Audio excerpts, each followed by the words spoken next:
Rahul Rawal channel में आप लोग का स्वागत है। तो क्वेश्चन नंबर 7 की हम बात करेंगे, ध्यान से देखें क्वेश्चन नंबर 7 को। Find the point on X axis, एक पॉइंट निकालना जो एक्स एक्सिस पर है। Which is the equidistance from A and B. From A and वाला जो बी एंड होता है तो मैं इसको बोलता हूँ ए एंड बी। ध्यान रखना, ये जो पॉइंट आप देख रहे हो फ्रॉम ए एंड बी, तो इसका नाम मैंने ए एंड बी दे दिया। और हमें निकालना find the point on X axis. X axis पर जो पॉइंट है वो हमें निकालना, उसको आप एक्स एक्सिस पर जो पॉइंट है ना उसको पी मान लो थोड़ी देर के लिए। क्वेश्चन को मैं समझा रहा हूँ आप लोगों को, ध्यान से देखिए भाई। आप लोगों को एक्स एक्सिस पर जो पॉइंट है वो पी है। अभी ध्यान रखना, अगर कोई एक्स एक्सिस पर है ना तो एक्स ही रहेगा, वाई जीरो हो जाएगा। ये बात आपको थोड़ी ध्यान देना कितनी है। अगर कोई पॉइंट एक्स एक्सिस पर है, एक्स हो जाएगा, वाई जीरो हो जाएगा। अगर सर वाई एक्सिस पर पॉइंट हो, चलो अगर वाई एक्सिस पर पॉइंट होगा तो वाई रहेगा और एक्स जीरो हो जाएगा। वाई एक्सिस पर है तो ध्यान देने की आवश्यकता है, वाई रहेगा, एक्स जीरो हो जाएगा। एक्स एक्सिस पर एक्स रहेगा, वाई जीरो हो जाएगा।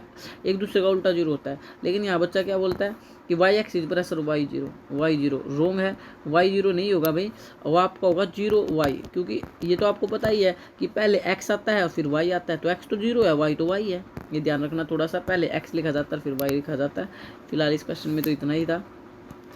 अब हम कर सकते हो क्वेश्चन को, आप लोगों ने कर चुके हैं बिल्कुल। यानी पी की वैल्यू आपके सामने आ चुकी है। एक्स एक्सिस पर था वो, तो वो एक्स एक्सिस पर था तो एक्स और जीरो हो चुका है, एक्स और जीरो। और ए आप लोग देख लो, ए एंड बी हमें गिवन नहीं है।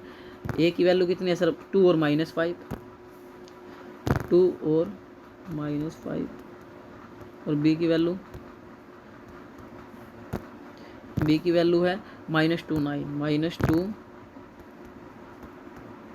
9। अब सिंपल सा एक चमत्कार आप कर देंगे अकॉर्डिंग टू क्वेश्चन। एक मिरेकल ये हो जाएगा according to question. According to question का मतलब क्या है कि क्वेश्चन की स्टेटमेंट क्या बोल रही है। देखो अब इसको समझाता हूँ। क्वेश्चन की स्टेटमेंट ये बोल रही है, जो ये पी पॉइंट आप लोग बोला जो एक्स एक्सिस पे, ये पी पॉइंट जो इक्वी डिस्टेंस पर है, इक्वल है पी इक्वल है किससे, ए एंड बी से पी इक्वल है। तो ए एंड बी से कौन इक्वल है, पी। तो आप याद रखना हमेशा रिलेशन वो दोनों के साथ बनाएगा जो इक्वी डिस्टेंस पर बैठा होगा। बस इक्वी डिस्टेंस पर पी पॉइंट बैठा है तो ए के साथ भी पी को बिठाना और बी के साथ भी पी को बिठाना। इतनी सी बात आपको याद रखनी है, ठीक है। तो ये A P equal to B P का रिलेशन यहाँ जनरेट होगा, यानी दोनों के साथ वो पॉइंट आएगा जो कि इक्वी डिस्टेंस होगा। तो पी पॉइंट था जो इक्वी डिस्टेंस था from A and B, A और बी से। तो A P equal to B P. अगर आपने ये ठीक लिख लिया, आप कोई भी दिक्कत ही नहीं है, क्योंकि ए पी पर भी क्या लगेगा sir, distance formula. B P पर भी क्या लगेगा, डिस्टेंस फार्मूला में आता है। ए और पी को देखेंगे, ये रहा ए और ये रहा पी। ए और पी की मैं बात कर रहा हूँ, इन दोनों को हम देख लेंगे, एक और पी को। ये रहा ए और पी की तरफ जब देखेंगे तो पहले में से पहला घटाएंगे, दूसरे में से दूसरा घटाएंगे, हमेशा एक्स की तरफ से घटाना। तो इसको पहला मान लो एक्स, और एक्स में से क्या घटाओगे सर, ये प्लस, ये 2 है, प्लस का तो ये माइनस का हो जाएगा, एक्स -2 का होल स्क्वायर प्लस। अब दूसरे में से दूसरा घटाओ, जीरो में से क्या घटाओगे, -5। और ये माइनस का 5 है तो माइनस वाला किसका आ जाएगा, प्लस का। तो 0 + 5 का whole square under the root, same as it is. अब बी और पी की तरफ देखेंगे, बी ये रहा और पी ये रहा। फर्स्ट में से फर्स्ट घटाओ, यानी एक्स में से क्या घटाओगे, -2। तो ये माइनस का तो किसका हो जाएगा, प्लस का। तो x + 2 का होल स्क्वायर प्लस। और जीरो में से क्या घटाओगे सर, जीरो में से -9 का होल स्क्वायर, 0 - 9 का whole square under the root. अब रूट से तो रूट क्या हो गया, कैंसिल। अब a - b का होल स्क्वायर देखो आपको आना चाहिए भाई, a - b का होल स्क्वायर। तो ये तो हो गया a² प्लस में b² प्लस -2ab। ये फार्मूला आपका आना चाहिए, यानी ए का भी स्क्वायर कर दो, बी का भी स्क्वायर कर दो। जब स्क्वायर करोगे ना तो दोनों प्लस आएंगे, पहली तो बात यह, a² + b²। अब सारों की गुणा करोगे तो -2ab।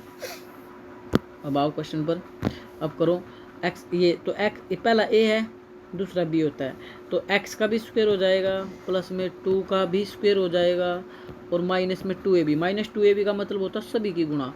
ये जितना भी आपके सामने इसमें आ रहा है सबकी गुणा कर दो, ये पावर को भी 2ab। तो इसको ऐसे सोल्व करते हैं, 2 × 2 = 4x, तो ये हो जाएगा डायरेक्ट 4x। खोल लेना भाई आप लोग इसको, और 5 का स्क्वायर हो जाएगा 25। सेम एज इट इज ये फार्मूला खोलो, a + b का होल स्क्वायर, तो इस x का भी स्क्वायर सर, 2 का भी स्क्वायर और प्लस में 2ab का मतलब सारी गुणा, 2 × 2 = 4x, तो ये 4x। और प्लस में माइनस का 0 - 9 ही होगा, लेकिन माइनस का स्क्वायर तो प्लस हो जाएगा, और 9 का स्क्वायर हो जाएगा 81। 9 का स्क्वायर क्या हो जाएगा, 81। प्लस के एक्स स्क्वायर से प्लस का एक्स स्क्वायर कैंसिल, प्लस के 2 स्क्वायर से प्लस का 2 स्क्वायर कैंसिल। ये आप जानते हो जब बीच में इक्वल होता है दोनों तरफ की वैल्यू अगर सेम हो तो कट हो जाएगी, क्योंकि एक्स के स्क्वायर से एक्स स्क्वायर कट हो जाएगा। 2 2 जा 4 है, 2 का स्क्वायर 4, 2 का स्क्वायर 4, ये भी कैंसिल हो गया। और ये माइनस का 4x और इधर ये प्लस का 4x, इसके पास अगर माइनस का 4x हो जाएगा और 81, और ये प्लस का उधर जाकर माइनस का हो जाएगा। अब आप इसको करोगे तो माइनस का 8x इक्वल टू क्या बचा भाई बताओ। 81 में से 25 घटाओगे तो आपका बचेगा 11 में से 5 गया 6 और 7 में से 2 गया 5, 56। कितना बचा है 56। तो x आ गया 56 और ये मल्टीप्लाई का आ गया डिवाइड में, और 8 1 जा 8, 8 7 जा 56। -1 जब होता है तो आंसर माइनस ही आता है। माइनस चाहे नीचे चाहे ऊपर माना जाएगा। x की वैल्यू -7 आ चुकी है।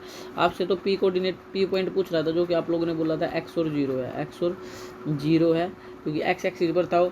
x की वैल्यू -7 आ चुकी है, 0 का 0 रहेगा। -7 और 0 इज योर राइट आंसर।